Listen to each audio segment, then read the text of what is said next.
TikTok wants to free this killer because apparently he's too cute for prison. He ended up staying at the airport for multiple days and recording videos of himself saying like, I'm not leaving until Ray picks me up. Like, I know that she wants to see me. The girl Karina from the group had to issue an apology because she has a boyfriend. When I reported to the police that he was about to turn up at my house, he threatened to me on stream. He said, I'll be there in 15 minutes. Because I'm not your friend. I will never ever hang out with you. And I don't care about you because I don't know you. It's almost impossible to avoid toxicity on the internet, especially when joining online communities. Some fandoms have members that are so destructive they could be considered dangerous. These fandoms I'm going to talk about focus on extreme fans and do not represent fandoms as a whole, but unfortunately these fandoms have more of these absolutely insane individuals. My name is Visual Venture. Hope you guys have a beautiful week. The streamer fandom. Twitch, to no one's surprise, has always been associated with toxic gaming culture to some degree, and fans play a major role in this. Fans form something called parasocial relationships with their favorite Twitch streamers. These relationships are one-sided fake relationships that fans create with the person they admire. These fans feel like the streamers are their friends, but the reality is far from it. You shouldn't form a relationship with me. At the end of the day, I'm entertainment. If I stop entertaining, you stop watching. That's it. That's what I want from you guys, because I'm not your friend. I will never ever hang out with you. And I don't care about you because I don't know you. I can't. You're a number for me. I'm sorry. I don't love you. I could tweet that I love you, but that's not true. With over 4 million YouTube subscribers and guest appearances on music videos by Bella Porch and Machine Gun Kelly, Valkyrae is one of the biggest names in gaming and is by far one of the most popular female streamers ever. But all this fame and recognition comes at a steep price, because while her fandom is loyal to her, some are absolutely obsessed with her. On July 13th, 2022, Valkyrae appeared in Anthony Padilla's I Spent a Day With series on YouTube. There, she revealed a horror story of her fan taking things too far. So I have a crazy fan that actually flew in from out of state, went to the 100 Thieves compound. They warned me that this guy was looking for me and that they called the cops, and he left. And Valkyrae expressed multiple times on her stream just how much she dislikes parasocial fans and the negative effects that it has on everyone around her. However, her community is so large that it's hard to control these kind of fans. He ended up staying at the airport for multiple days and recording videos of himself saying like, I'm not leaving until Ray picks me up. Like, I know that she wants to see me. And Valkyrae explained that she never interacted with this person before, let alone know who he is. The fan claimed that she requested that he fly out there so that the two could hang out, but their entire relationship was just made up in his head. Fortunately for Ray, that's where the situation ends. But for a streamer like Sweet Anita, more drastic measures needed to be taken. English streamer Sweet Anita has over 1.9 million followers on Twitch and 1.6 million subscribers on YouTube. And since she started streaming in 2018, she's grown to become a beloved gaming content creator. But just a year into her streaming career, Anita was met with a serious problem. She had a dangerous stalker. I've been chased, and people have had to restrain my stalker out in public as he wouldn't leave me alone. Since October 2019, Sweet Anita has been stalked by an obsessive fan who wouldn't leave her alone. The stalker began by messaging her excessively on Twitch and other social media platforms. He would find ways to join her video game lobbies, begging her to talk with him privately and pursue something more. And when she refused, he didn't take it lightly. He started putting my details in chat and trying to encourage other people to stalk me, doxing my home, my street, my address. He started trying to release things about me that were incredibly private, including medical conditions and things like that. And he made awful threats and awful comments constantly. From there, things escalated with him visiting Anita's town. The obsession got so intense that the stalker secured a lease at a place just 4 minutes from where Anita lived. Living in constant fear, Anita tried to contact local authorities to get help. But even after showing the police all the evidence and threats made against her, the cops either didn't take action or released him after detaining him. When I reported to the police that he was about to turn up at my house, he threatened me on stream. He said, I'll be there in 15 minutes.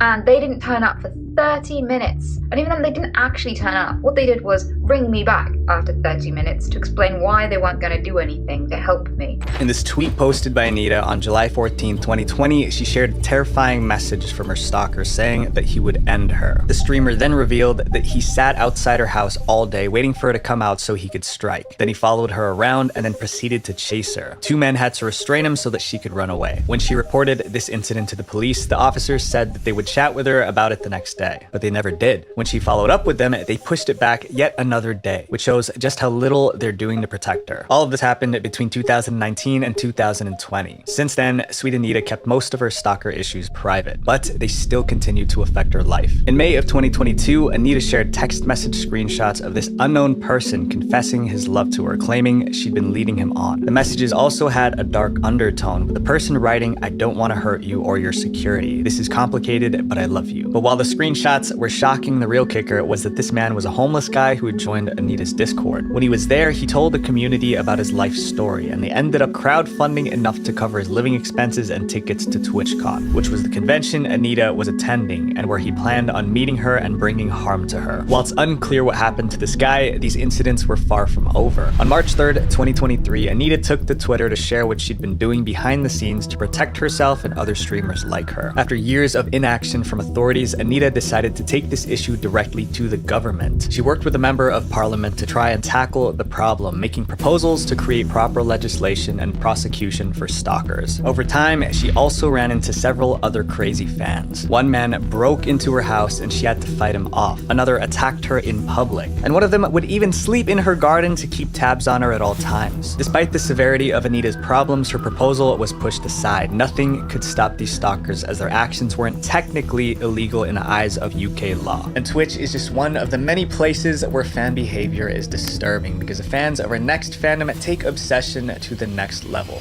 the K-pop fandom. I want to emphasize that these are specific cases of toxic fans and do not represent the entire community. Since the genre's spike in popularity in North America, social media platforms have become major hubs for K-pop fans. So when it comes to internet fandoms, there are few that match the size and scale of the K-pop community, which you think would be a good thing for the artists, but that's not necessarily the case. The K-pop community has its fair share of fans that form parasocial relationships. Some fans grow so attached to their favorite artists that they forget that they don't know them in real life, which causes them to lash out just like they did to aespa's Karina. Debuted in 2020, aespa is a girl group formed by SM Entertainment. When their first song dropped, they quickly became one of the most popular girl groups in Korea, Asia, and beyond. Karina is the leader of aespa and is infamously known as the face of the group. She was also a renowned brand ambassador, influencer, and dancer, which helped her grow a giant fan base. But with so many eyes watching her every move, anything she does is immediately either praised or criticized. This is why in February 2024, when news broke out that Karina was in a relationship, the media completely lost their minds. According to an exclusive report on February 27th, aespa's Karina and acclaimed actor Lee Jae-wook are romantically involved. Karina's new lover, Lee Jae-wook, the star of several highly rated Korean dramas and a rising star in Korean media. But despite their positive reputations, this relationship would be a nightmare, especially for Karina. In the K-pop industry, dating is considered taboo, and many idols are not allowed to date, which is outlined in many idol contracts. These rules are usually set in place because of K-pop's intense fan culture. To keep their obsessive fans happy, many idols need to look like they're single and available for love, particularly from their fans. But just because these rules exist doesn't mean they're always followed. After the two were spotted together, both of their entertainment agencies decided to issue statements announcing their relationship to the public, but what they didn't anticipate were the consequences that would follow. One day after the news was out, SM stocks fell by 3.47%. Although it isn't confirmed whether or not that was the reason why the stock price fell so drastically, this was just hours after Karina's dating announcement went live. Not to mention, the statements from both companies received mixed reactions, with the same amount of people criticizing the relationship versus supporting it. But that wasn't all that happened following the news. Karina became a target of severe internet hate from fans who didn't support her relationship, and they did everything they could to let her know exactly how they felt about it. Stationed right outside SM Entertainment's headquarters in Seoul were massive LED billboard trucks sent by outraged Karina fans, and the words on these billboards were shocking. You ruined your career. Were you not satisfied with the love that your fans gave you? Why did you decide to betray your fans? Apologize or you will see album sales drop and empty front row seats at your concert. The second billboard truck added even more salt to the wound. It said, Karina, rather than feeling sorry towards the fans, you should be sorry to the you who has worked hard for 7 years. You ruined your own career yourself. All your efforts have been destroyed by a single dating rumor. Are you satisfied? Because of this excessive backlash, Karina had to do some serious damage control. Girl Karina from the group had to issue an apology because she has a boyfriend.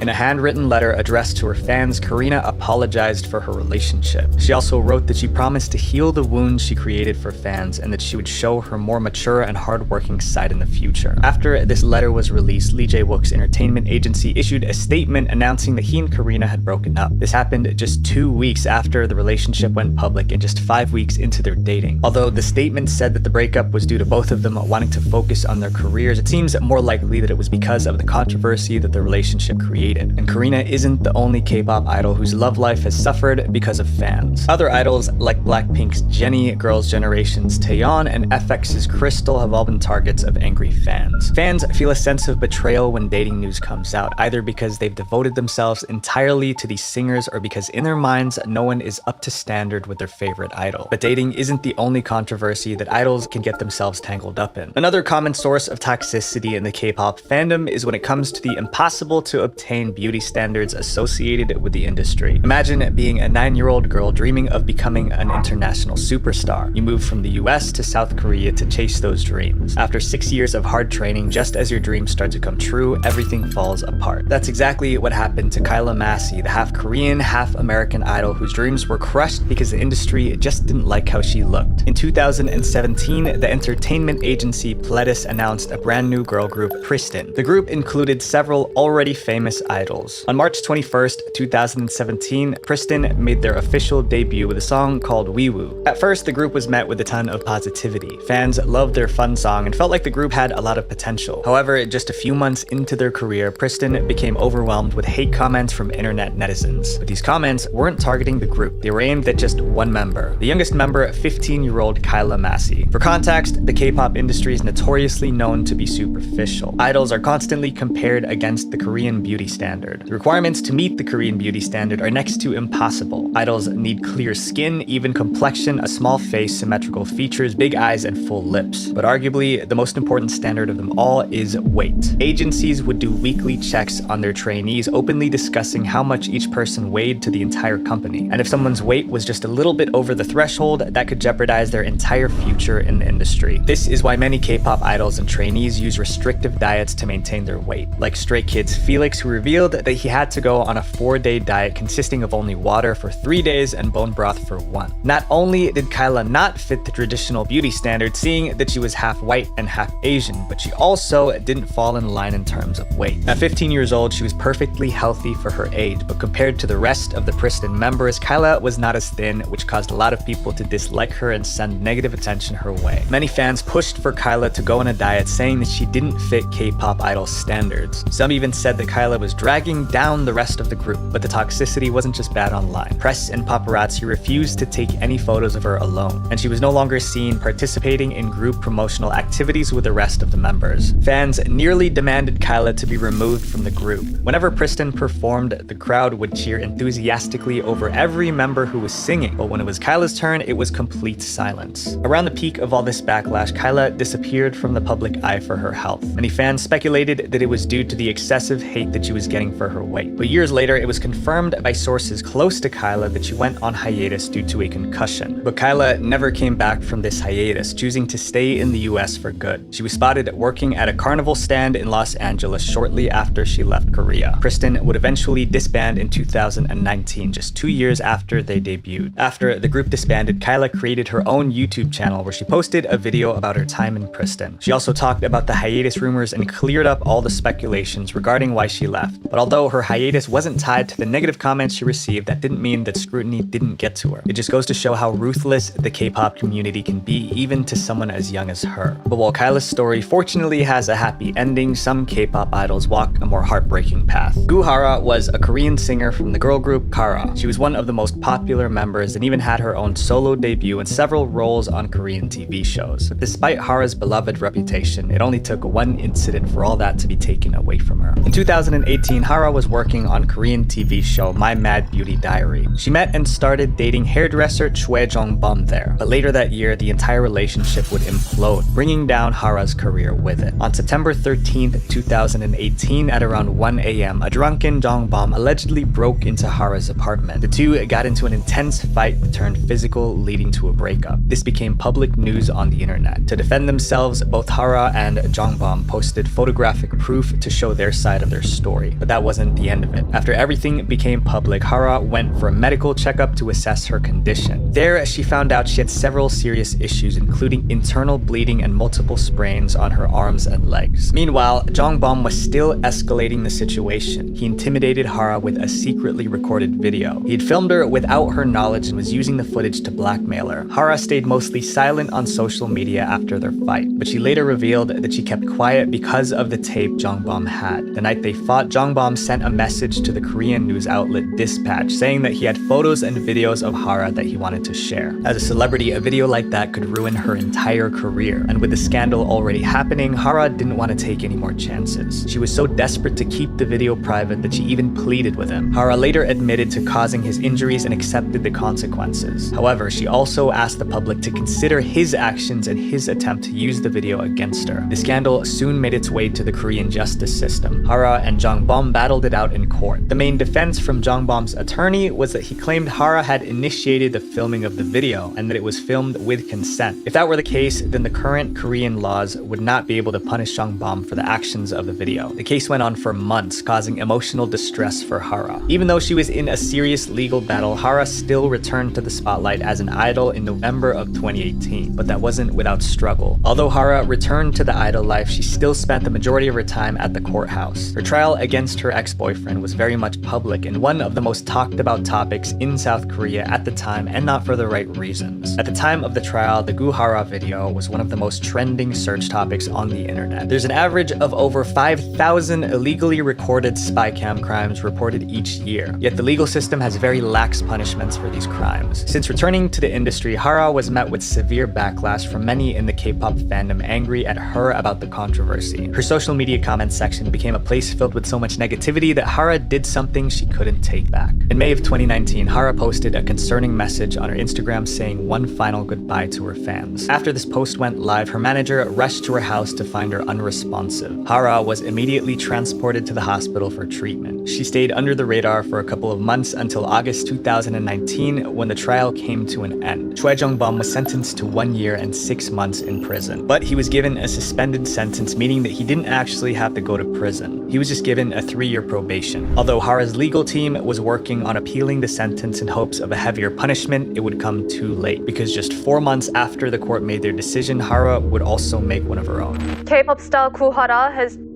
another apparent victim of malicious online attacks. The 28-year-old was known to have been suffering from severe depression. On November 24, 2019, Hara was found in her home. Hara's passing came just weeks after the passing of former FX member and actress Sully in October 2019. Sully was also one of Hara's closest friends and also a celebrity under scrutiny by many in the K-pop fandom. That's because Sully did not fit the traditional mold of an idol in the industry. She often talked about topics that were considered taboo. She shocked K-pop fans with her differing opinions and for her controversial choices in clothing. Because of this, Sully was met with intense attacks by many in the K-pop fandom, and she was one of the more major examples of toxicity in the K-pop fandom and how it can negatively affect the idols. Although some K-pop fans take idolizing a singer too far, this next fandom shows us that even the most evil people can have admirers.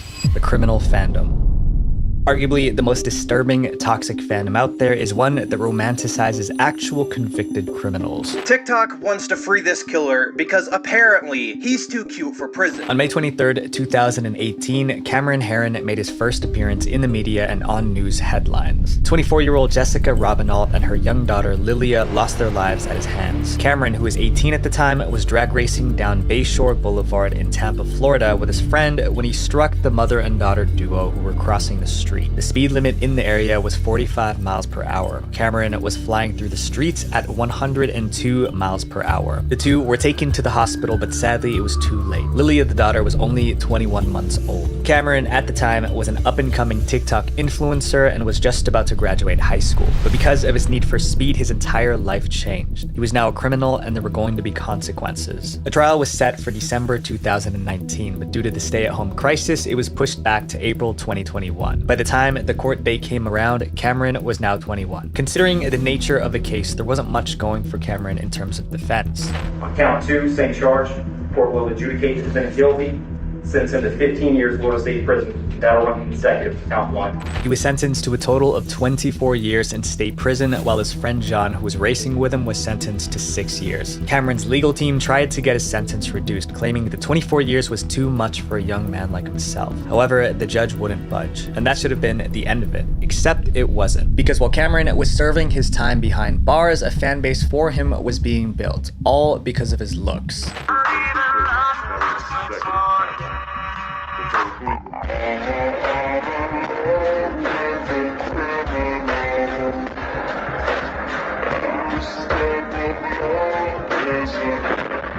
Despite the crime that he committed, Cameron was growing a community of fans on TikTok. People started making edits of Cameron at court, talking about how attractive he was, and even advocating for him to have a lower sentence or for him to be freed altogether. But Cameron's not the first criminal to build a community of fans. Arguably, one of the most infamous cases of killers turned idols is Yuka Takaoka, the real-life yandere. Born on January 28, 1998, Yuka Takaoka dropped out of college to pursue a career as a bar hostess in Japan. She quickly climbed up the ranks, becoming a manager at a popular hostess club in Tokyo. While working there, she met her boyfriend, Phoenix Luna, who was also in the nightlife industry. He worked at a nightclub called Fusion by Youth, located in the heart of Tokyo's red light district. Although not much is known about the relationship, the two of them would soon become one of the most well-known couples in all of Japan, because things soon started getting rocky in the relationship. And instead of talking out their issues, Yuka decided to take more horrific measures instead. On May 23, 2019, Yuka and Phoenix were hanging out. Phoenix needed to use the bathroom, so Yuka took this as an opportunity to snoop through his phone. But when she started looking through it, she soon realized that there were things she didn't want to see. On his phone, Phoenix kept pictures of him posing with other women while he was working at the nightclub. For Yuka, this was a sign of betrayal. She immediately assumed that he was cheating on her, and rather than confronting him verbally, she decided to express her anger by attempting to end him. And this is the exact moment when she became an icon for yandere fans. For context, a yandere is a Japanese character archetype, usually about a woman. Yanderes are extremely obsessed with their love interest. They would do anything to get their love and approval. But when yanderes feel like their crush doesn't return the same feelings, that's when they turn on them, which is what Yuka did. If I can't have you, no one can. Because Yuka believed that Phoenix was cheating on her, she committed an act that she couldn't take back. Like a yandere, Yuka was possessive over Phoenix and didn't want any woman to be with him if it wasn't her. At just 21 years old, Yuka ruined her entire life. Seated in the lobby with an unconscious Phoenix next to her, she didn't move a muscle even when the police arrived. And that's when a viral photo was taken of her, a photo we can't show. Yuka allowed herself to be taken into custody without any resistance. She was expressionless as the officers took her away, only smiling once the entire time. What was truly disturbing is just how calm and collected Yuka was about the crime she just committed. She said, I had to do this because I loved Phoenix so much and I wanted to be with him so badly that I had no other choice. I thought him saying things like, I like you, and I want to be with you. All those things would become a reality if we both died. Yuka's story soon made its way through every corner of the internet. A Twitter user by the name of Mombot first posted about the case on May 24, 2019, gaining traction with over 12,000 likes and 7,000 retweets. A day later, another tweet about Yuka blew up. This time, it included the photo of her sitting down at the crime scene, racking up almost 16,000 retweets in just 4 days. After the viral tweets, people began looking into Yuka Takaoka and her past, and that's when they found her Instagram account. She posted pictures of herself in cosplay, and coincidentally, Yuka was particularly a fan of cosplaying yandere-type characters. More and more people began to associate Yuka with yandere characters, giving her the title of real-life yandere. The hashtag YuYuYuno-chan started trending on various platforms, which combined Yuka's name with the popular yandere anime character Yuno. Some people even started drawing fan art of Yuka, while others praised her for her behavior, stating that they also wanted a yandere girlfriend like Yuka. But most disturbingly, a GoFundMe was created with the goal of bailing Yuka out of jail, raising over $3,800 in just 2 days. But perhaps the most beloved criminal is Richard Ramirez, the night stalker who charmed women from behind bars to the point where he got his own stalkers. Richard had a rough childhood. Mistreatment from his father and a bad household environment caused him to develop some pretty disturbing interests early on in his life. With no real father figure, Richard turned to his cousin Miguel Mike Valles as a role model. Mike was was a convicted criminal. Mike would glamorize his life of crime, which was damaging for young Richard, who took all of Mike's opinions as facts. Ultimately, Richard decided to embark on the same path. He began committing crimes like burglaries and later to things much more sinister. Instead of focusing on what he could steal from his victims, he found something much more valuable that he could take: their life. He became notorious as one of the most dangerous criminals in all of California. For 14 months, he was out in the streets, a danger to society. He became so well known for his crimes that he was given the name the Night Stalker. Richard would break into houses by using unlocked windows or unlocked doors. Richard's crime spree continued until August 30th, 1985. He was traveling on a bus to Tucson, Arizona when he realized that his face was plastered on every newspaper in the area. A group of local residents caught him and left him for the police to find. On July 22nd, 1988, the jury selection began for his trial. This is where Richard made his first real public appearance, and also when the obsession began. Many women around the world became entranced with Richard's attractiveness and his confident demeanor in the courtroom. By the time 1989 rolled around, just in time for his trial, he had grown a community of fangirls who would show up to the courtroom just to catch a glimpse of him. Why were you in the courtroom today? I just wanted to see what he looked like. I think he's cute. Richard used this to his advantage. He would interact with these women by either inviting them to visit or flirting with them during trial. Not even the jury was immune to his charms. One of the jurors in his trial, Cynthia Hayden, not only sided with Richard during the case, but fell in love with him. On Valentine's Day, Cynthia sent Richard a cupcake with the words "I love you" written in icing. For Cynthia, this was just the beginning. She spent time with Richard every day, and when she was interviewed for a book, she said that she fell in love with him the moment she laid eyes on him. Even after Richard's prison sentence, she would still visit him regularly. It's said that she allegedly applied to get a detective's license just so she could have one-on-one visits with Richard. Their twisted relationship got even more complicated after Cynthia invited her parents to come with her to visit Richard in jail. Although this was all in the 90s, the serial killer fandom is still active as ever. Years later, the romanticization of Richard Ramirez still hasn't gone away. People are still making fan accounts obsessing over him even after he's passed. While most fans respect boundaries, these stories reveal the dark side of fandoms. It's a reminder that admiration should never cross into obsession.